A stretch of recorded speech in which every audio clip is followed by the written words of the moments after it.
क्या आप ख्वाब देख रहे हैं बैरून मुल्क में तालीम का लेकिन आप अफोर्ड नहीं कर सकते तो टेंशन मत लें।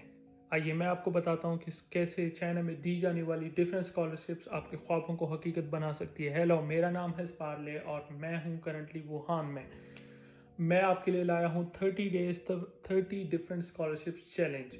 चाइना में बहुत डिफरेंट किस्म की स्कॉलरशिप्स दी जाती है, लेकिन दो मेजर स्कॉलरशिप्स हैं। एक है सीएससी स्कॉलरशिप्स और एक है यूनिवर्सिटी स्कॉलरशिप। सीएससी स्कॉलरशिप्स को गवर्नमेंट स्कॉलरशिप्स भी कहा जाता है।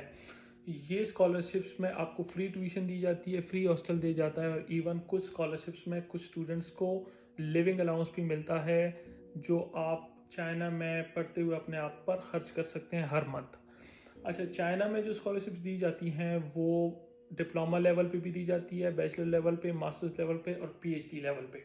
और इसमें मेजर्स ऑलमोस्ट सारे कवर होते हैं, जैसे कि मेडिकल हो गया, इंजीनियरिंग हो गया, इसके अलावा आईटी या कंप्यूटर साइंस में बोलूँगा, उसके अलावा law, management and other measures. जितने भी मेजर्स हैं, इन मेजर्स को आइदर या तो चाइनीज़ लैंग्वेज में पढ़ाया जाता है या इंग्लिश लैंग्वेज में पढ़ाया जाता है। आप दोनों में इसको अवेल कर सकते हैं। डिफरेंट स्कॉलरशिप्स में डिफरेंट क्राइटेरिया होता है।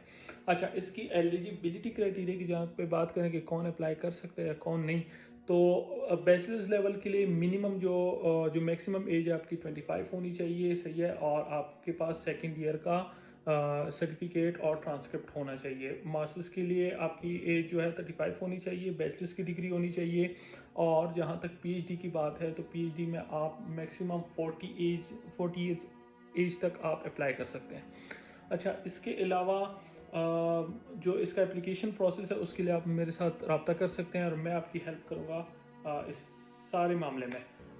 मैं करंटली इस वक्त अगर मैं सिर्फ पिछले महीने की बात करूँ तो मैं 3 स्टूडेंट्स को स्कॉलरशिप्स लेकर दे चुका हूँ and I am trying my best, ताकि मैं बहुत जितने ज़्यादा से ज़्यादा हो सके स्टूडेंट्स को मैं चाइना लेकर आ सकूँ। सो गेट इन टच।